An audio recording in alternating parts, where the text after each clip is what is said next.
الحمد للہ وحدہ والصلاة والسلام علی من لا نبی بعد اما بعد فاعوذ باللہ من الشیطان الرجیم بسم اللہ الرحمن الرحیم۔ میرے عزیز ساتھیوں، اللہ جل شانہ کا ہم سب پر خصوصی فضل ہے، خصوصی انعامات ہے، احسانات ہے کہ اللہ جل شانہ نے مجھے اور آپ کو اپنے یاد میں، اپنے ذکر میں بیٹھنے کی توفیق عطا فرمائی۔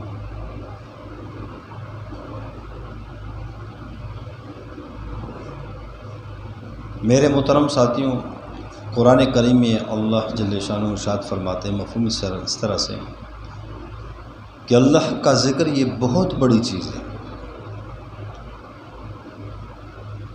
اللہ کا ذکر بہت بڑی چیز ہے، یہ سب سے بڑی عظیم نعمت ہے۔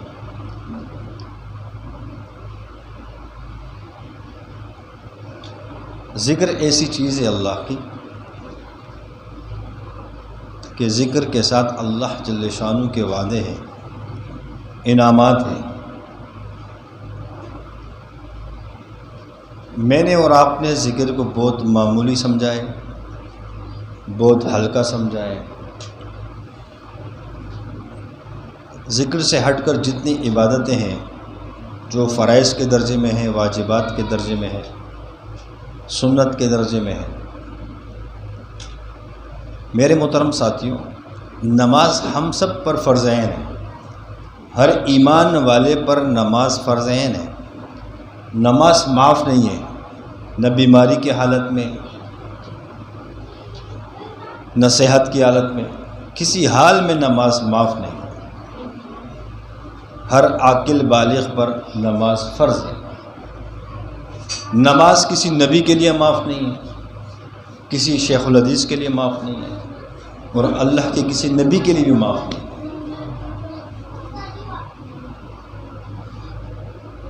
میرے محترم ساتھیوں، اس طریقے سے نماز کا اپنے ایک وقت ہے،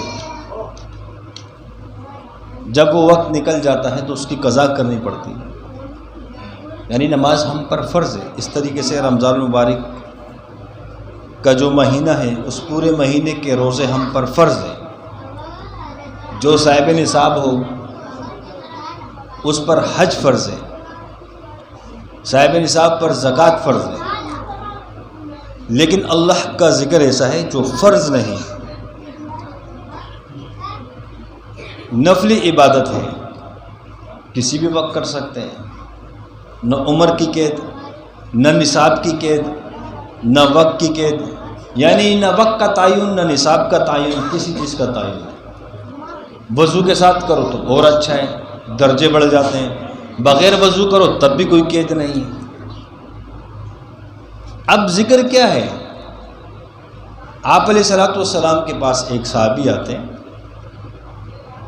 عرض کرتے ہیں کہ یا رسول اللہ صلی اللہ علیہ وسلم، اللہ کے بارگاہ میں خاص مرتبہ چاہتا ہوں۔ آپ علیہ الصلوۃ والسلام نے ارشاد فرمایا مفہوم اس طرح سے کہ خوب کثرت سے اللہ کا ذکر کرو، یعنی اللہ کے دربار میں خاص مرتبہ کس سے حاصل ہوگا؟ آپ کو ذکر سے حاصل ہوگا۔ جو اللہ کا ولی بنتا ہے یہ ذکر سے بنتا ہے۔ جتنے ہم ولی اللہ کے نام لیتے ہیں، اولیاء صدیقین کے نام لیتے ہیں، اس کے پیچھے ان کا ذکر ہے، ان کی محنت ہے۔ انہوں نے اللہ کی یاد کو دل میں بسایا ہے، وہ زبان سے بھی اللہ کا ذکر کرتے ہیں، وہ سانس کے ذریعے سے بھی اللہ کا ذکر کرتے ہیں، ان کا دل بھی اللہ کا ذکر کرتا ہے، بلکہ ان کے جسم کا ذرہ ذرہ اللہ کا ذکر کرتا ہے۔ یہ ذکر ایسی چیز ہے، انسان جب ابتدا میں ذکر کرتا ہے تو یہ زبان سے کرتا ہے، اور جب ذکر کا یہ عادی ہو جاتا ہے تو یہ جب باتھ روم جاتا ہے نا، وہاں بھی بے ساختہ اس کی زبان پہ ذکر ہی جاری ہو جاتا ہے۔ یہ کثرت سے ذکر کرنے والوں کی علامت ہو جاتی ہے۔ آپ علیہ السلام نے فرمایا کہ ذکر اتنی کثرت سے کرو کہ لوگ آپ کو پاگل اور مجنون کہنے لگے۔ جب ہم اتنا ذکر کرنا شروع کر دیتے ہیں، جب لوگ ہمیں کہہ دیتے ہیں کہ تو پاگل ہو گیا، اتنا ذکر کر رہے، جب دیکھو ذکر کرے، تو سمجھو کہ اس حدیث کے مفہوم میں ہم آ گئے کہ کثرت میں ہم شمار ہو گئے۔ میرے محترم ساتھیوں، یہ ذکر ہم زبان سے کرتے ہیں، پھر ایک وقت آتا ہے کہ ہمارا دل ذاکر بن جاتا ہے، دل اللہ کے ساتھ وابستہ ہو جاتا ہے، دل ہر وقت اللہ کی یاد میں ہوتا ہے۔ انسان خود سو جاتا ہے لیکن اس کا دل سوتا نہیں، اس کا دل اللہ کے ساتھ تعلق میں ہوتا ہے، دل اللہ کی یاد میں ہوتا ہے۔ قرآن کریم میں اللہ نے فرمایا کہ دل کو اطمینان اللہ کے ذکر سے حاصل ہوتا ہے۔ دل کو اطمینان نہ مال سے حاصل ہوتا ہے، نہ محلات سے حاصل ہوتا ہے، نہ تجارت سے حاصل ہوتا ہے، نہ بڑے عہدوں سے حاصل ہوتا ہے۔ بڑے عہدوں والوں کو آپ دیکھ لو کہ پریشان نظر آئیں گے، مال کی کثرت جن کے پاس ہوگی وہ بھی آپ کو پریشان نظر آئیں گے اکثر، لیکن جس کے دل میں اللہ ہوتا ہے وہ اطمینان سے ہوتا ہے۔ یعنی اطمینان قلب کا جو تعلق ہے وہ مال کے ساتھ نہیں ہے، یہ ہمیں دنیا دھوکے میں ڈالتا ہے۔ ہم یہ مال حاصل کر لیں گے تو ہم اطمینان قلب حاصل کر لیں گے، نہیں سکون ملے گا، نہیں، غلط بات ہے۔ مال سے سکون نہیں ملتا، دل کو جو سکون حاصل ہوتا ہے، دل جب مطمئن بنتا ہے، یہ اطمینان پر آتا ہے۔ اللہ نے اپنے کلام اللہ میں فرما دیا مفہوم اس طرح سے کہ دلوں کو اطمینان اللہ کی یاد سے آتا ہے، اللہ کے ذکر سے آتا ہے۔ یعنی پہلے زبان سے ابتدا ہوئی، پھر اس کا دل اللہ کا ذاکر بنتا ہے۔ پھر ہم جو سانس لیتے ہیں تو یہ ایک وقت آتا ہے کہ ہماری جو سانس لیتے ہیں تو یہ بھی لا الہ کا ذکر کرتی ہے۔ سانس کا جسم میں داخل ہونا، جسم سے خارج ہونا، یہ بھی اللہ کا ذکر کرتا ہے۔ پھر اس کے بعد ایک اور مرحلہ آتا ہے کہ انسان کے جسم کے اندر جتنے خون کے قطرات ہیں وہ سارے خون کے قطرات اللہ کا ذکر کرتے ہیں۔ انسان کا جسم کے ذرات بنا دی جائیں، جسم کا ہر ذرہ ذرہ اللہ کا ذکر کرتا ہے۔ جب انسان اپنے اوپر محنت کرتا ہے تو جسم پر انسان کے جتنے بال ہیں ہر بال اللہ کا ذکر کرتا ہے۔ یہی ہمارا مقصد ہے کہ ہمارا تعلق اللہ کے ساتھ اتنا ہو جائے، ہم ذکر اتنی کثرت سے کریں کہ ہمارا دل ذاکر بن جائے۔ یعنی ہمارے ذکر کا مقصد جو ہے وہ یہی مقصد ہے کہ ہمارا دل ذاکر بن جائے، تنہائی میں ہم زبان سے اللہ کا ذکر کریں، دل میں اللہ کا ذکر کریں۔ جب کسی مجلس میں شریک ہوں وہاں اگر زبان سے ہم باتیں کریں لیکن ہمارا دل اللہ سے وابستہ رہے، ہمارے جسم کا ہر اعضاء اللہ کے ساتھ تعلق میں رہے، ہمارے جسم پر جتنے بال ہیں سب اللہ کا ذکر کرے، پھر ایک وقت ایسے آتا ہے کہ اس کے ساتھ پوری کائنات کا ذرہ ذرہ ذکر کرتا ہے۔ پوری کائنات میں جتنے درخت ہیں، درخت پہ جتنے پتے ہیں اس کے ساتھ وہ بھی ذکر کرتے ہیں۔ یہ کمرہ ہے، یہ کمرے میں جتنے بلا کے، جتنے ریت کے مٹی کے ذرات ہیں یہ بھی انسان کے ساتھ اللہ کا ذکر کرتے ہیں۔ ایک وقت ایسے آتا ہے جو جگاڑو عامل ہوتا ہے وہ کثرت سے پڑھ کے جیسے دم کرتے ہیں۔ جب ہم کثرت سے ذکر کرتے ہیں تو دم کے اندر اتنی طاقت آ جاتی ہے، پھر اس کو کثرت میں نہیں پڑھنا پڑتا، ایک مرتبہ پڑھ کے دم کر دو۔ کسی کو دم کرنے بسم اللہ الرحمن ختم۔ ویسے ہم تو رہتے ہیں نا 21 مرتبہ، 22 مرتبہ، 41 مرتبہ، 41 مرتبہ، 33 مرتبہ۔ جب انسان کا ذکر اتنا قوی ہو جاتا ہے، کیونکہ جب یہ ذکر کرتا ہے اس کا دل بھی ذکر کرتا ہے۔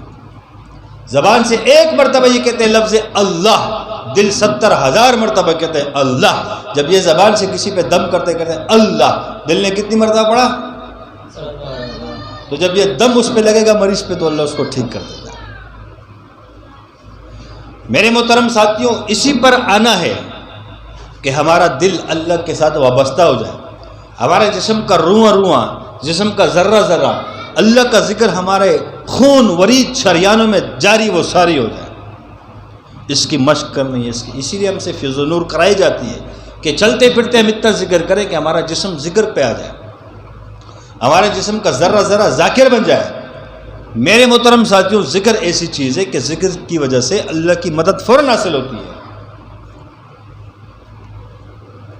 انبیاء نے اللہ کا ذکر کیا،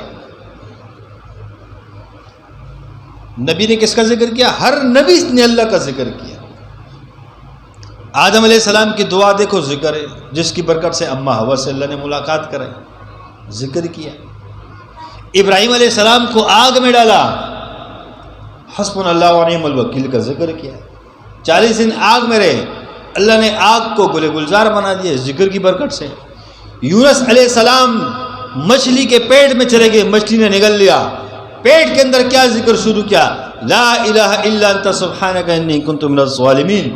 اس ذکر کی برکت سے 40 دن مچھلی کے پیٹ میں رہے، جب نکلے تو صحیح سالم۔ حالانکہ مچھلی کا پیٹ اتنا گرم ہوتا ہے، اس کے اندر لوہا ڈال دو وہ بھی پگھل جائے گا، لیکن اس ذکر کی برکت سے 40 دن مچھلی کے پیٹ میں صحیح سلامت اللہ نے رکھا۔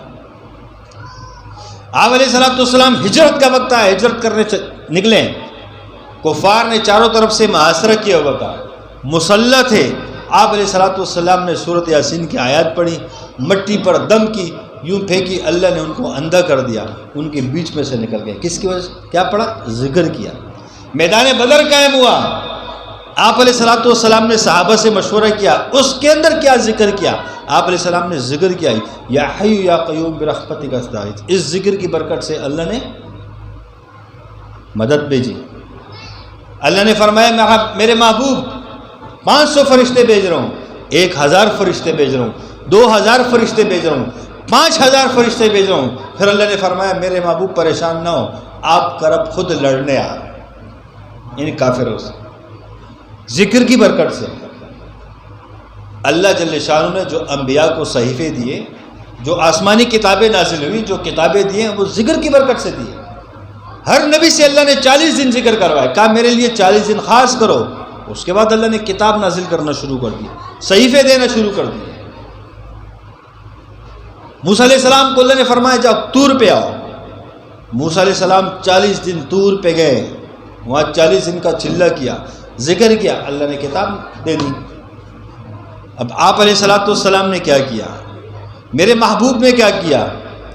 نبوت کا اعلان نہیں فرمایا، غار حرا چلے گئے، اللہ کیا ذکر کرتے تھے، اللہ کو یاد کرتے تھے، اللہ کی عبادت کرتے تھے۔ وہی پہلا قرآن نازل ہونا شروع ہو گیا۔ یہ کہتے ہیں نا کہ ذکر پہ جو انعامات ملتے ہیں، ذکر کی برکت سے انعامات حاصل ہوتا ہے، ذکر کی برکت سے اللہ کی مدد حاصل ہوتی ہے۔ وہ ذکر کی برکت اللہ نے اپنی کتابیں دینا شروع کر دی۔ آپ علیہ السلام نے غار حرا میں ذکر کیا، 3 دن کے لیے جاتے تھے آپ علیہ السلام، 7 دن کے لیے جاتے تھے، ہفتے کے لیے جاتے تھے، حشرے کے لیے جاتے تھے، 40 دن کے لیے جاتے تھے۔ آپ علیہ السلام تو جب ذکر کرتے آپ علیہ السلام کے سامنے ایک نور کا گولا آتا تھا۔ کیا آتا تھا؟ نور کا ایک گولا آتا تھا۔ پھر ایک دن وہ جبرائیل علیہ السلام بن کر آیا اور وہی نازل شروع ہو گئی۔ میرے محترم ساتھیوں، ذکر کے ساتھ اللہ کے وعدے ہیں، اللہ کا تعلق ہے۔ اب ہم کیا چاہتے ہیں؟ ہم جلواز ہیں۔ کیا ہے؟ جلواز ہیں۔ ہم چاہتے ہیں کہ ہم ایک دن ذکر کریں، ہمارے تمام مسئلے حل ہو جائیں۔ وہاں نبی نے 40 دن مچھلی کے پیٹ میں ذکر کیا، 40 دن کے بعد اللہ نے مچھلی کے پیٹ سے نکالا۔ ابراہیم علیہ السلام نے 40 دن آگ کے اندر اللہ کا ذکر کیا۔ نبی سے بڑا کوئی ہوتا نہیں ہے۔ میرے محترم ساتھیوں، نبی 40 دن ذکر کرے، ہم چاہتے ہیں کہ ایک دن ذکر کرے، ہمارے مسئلے حل ہو جائیں۔ میرے محترم ساتھیوں، ذکر ایسی چیز ہے کہ ذکر سے اللہ ہمیں تندرستی بھی دیتا ہے، ہمیں صحت بھی دیتا ہے۔ قرب قیامت زمانہ ایسے آ جائے گا کہ جو حاجوج ماجوج آ جائیں گے، کیٹ سالی آ جائے گی، جتنے فصل چیزیں ہوں گی وہ کھانا شروع کر دیں گے۔ پھر ایک جماعت ایسی ہوگی جو غاروں میں جا کر اللہ کا ذکر کریں گے، اللہ کے ذکر سے اللہ ان کے پیٹ بھر دے گا، بھوک ختم ہو جائے گی۔ ہم نے ذکر کو سمجھے، ذکر اللہ کی بہت بڑی نعمت ہے۔ اللہ نے اگر ہمیں کسی وجہ سے ذکر پر لگا دیا، ہم اللہ کا شکر ادا کریں۔ اگر ہم بیمار ہیں، ذکر پر آ گئے، شکر کرو اس بیماری کی وجہ سے اللہ نے مجھے اپنے ذکر پہ لگا دیا۔ ہم بیمار نہیں، صحت مند ہیں، کسی اپنی ذاتی مسئلے کی وجہ سے آئیں اور ذکر پہ لگ گئے، ہم شکر ادا کریں کہ اللہ نے اپنی بڑی نعمت سے نواز دیا۔ اپنے شوق سے آئیں تب بھی شکر ادا کریں کہ اللہ ہم کہاں، تو نے اتنا ہم پہ فضل فرمایا کہ ہماری زبانوں پہ، ہماری اس گندی زبانوں پہ جس پہ ہم غیبتیں بھی کرتے ہیں، گانے بھی گاتے ہیں، گالیاں بھی بکتے ہیں، اس زبان پہ اللہ تو نے ہمیں ذکر کرنے کی توفیق عطا فرما دی۔ شکر ادا کرنا چاہیے، اور ذکر اللہ کی رضا کے لیے کریں، اخلاص کے ساتھ کریں۔ اس ذکر کی برکت سے اللہ ہمیں محروم نہیں کرے گا، اللہ ہماری دنیا بھی بنا دے گا، آخرت بھی بنا دے گا۔ اس ذکر میں پوشیدہ جو اسرار ہے، راز ہوتے ہیں، رموز ہوتے ہیں، پوشیدہ علم ہوتا ہے، پوشیدہ ولایت ہوتی ہے، اللہ یہ بھی عطا کر دے گا۔ ہم اخلاص کے ساتھ ذکر کرتے رہیں، ہم پیچھے نہ ہٹیں، ذکر کو ہلکا نہ سمجھیں، بلکہ ہم شکر ادا کرتے رہیں۔ میرے محترم ساتھیوں، ذکر بہت بڑی نعمت ہے، بہت بڑی نعمت ہے۔ جس کو اللہ توفیق دے دے، بہت بڑی خوشی کی بات ہے کہ ہم اس قابل ہیں، ہم زبانوں پہ اللہ کے تذکرے ہو جائیں، اللہ کے ترانے ہو جائیں۔ اس ذکر کی برکت سے اللہ ہمیں اپنا محبوب بنا لے گا، ہم اللہ کے محبوب بن جائیں گے، اللہ ہمارا محبوب بن جائے گا، ہم اللہ کے محبوب بن جائیں گے۔ میرے محترم ساتھیوں، جتنے بھی ہم ذکر کرتے ہیں ہم شکر ادا کریں، ہم ذکر کو کثرت پہ لائیں، خود سے کوئی ذکر نہ کرے کثرت سے۔ ذکر کے ساتھ اللہ کے وعدے ہیں، ہم نے ذکر کو کیا سمجھا؟ کم سے کم ہم مصنون دعاؤں کا اہتمام کرنا شروع کر دیں۔ جتنے ہم پہ حالات پریشانی آتی ہیں ہم مصنون دعاؤں کا اہتمام نہیں کرتے۔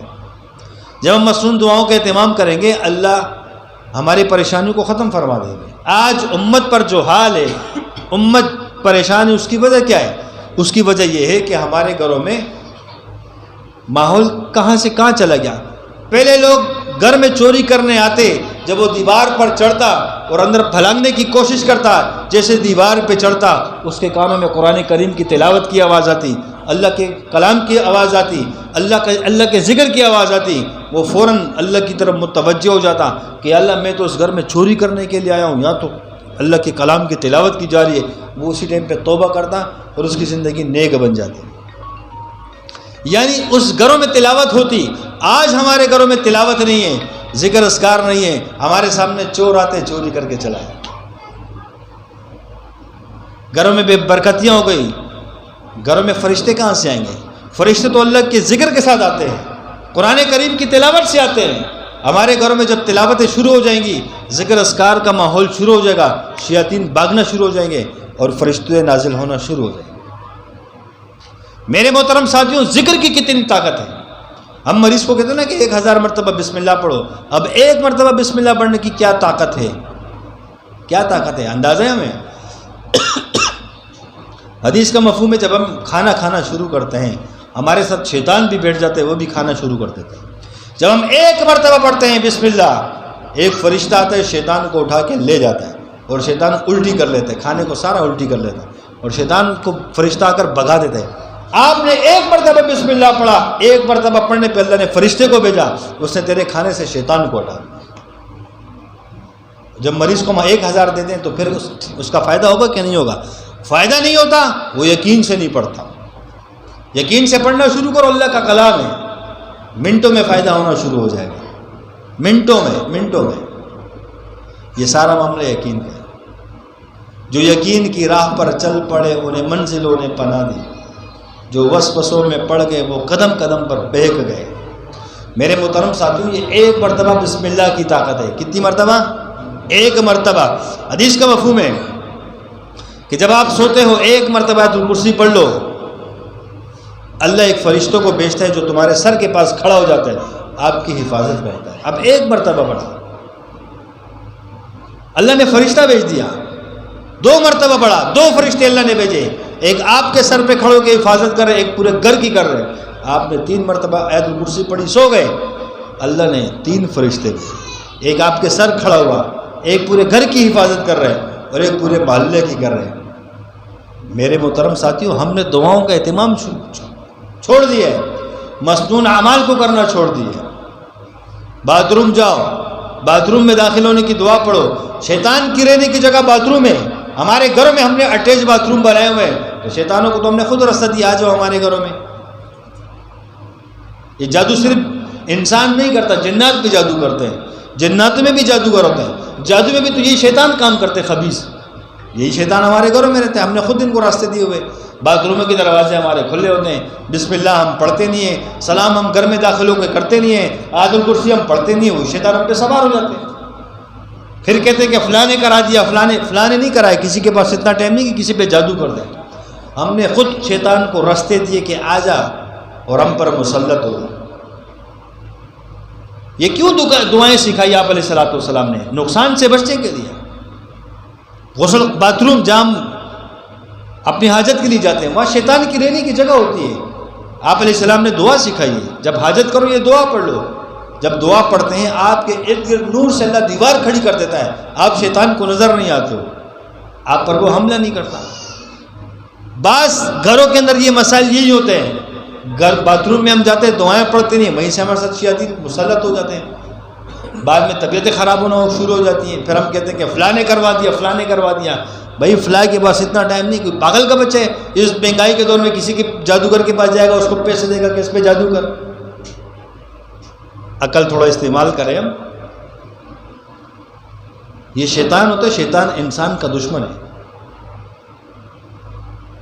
ہم مسنون دعاؤں کے اہتمام کریں، ذکر اذکار کے اہتمام کریں، اللہ ہر بلاؤں سے ہمیں محفوظ کر دے گا۔ بتاؤ یہ ذکر کتنی بڑی نعمت ہو گئی، جس میں دنیا کا بھی فائدہ، آخرت کا بھی فائدہ، اور اللہ کے ساتھ تعلق بھی بن رہا ہے، اللہ کے ساتھ محبت بھی بن رہی ہے، اللہ کے ساتھ یاری بھی لگ رہی ہے۔ میرے محترم ساتھیوں، ہم کم سے کم نیت کریں، اپنے معمولات کی پابندی کریں، اور جو نئے ساتھی ہیں، جو سلسلے کے ساتھ جن کا وابستگی نہیں ہے، وہ خود سے کثرت سے ذکر نہ کریں۔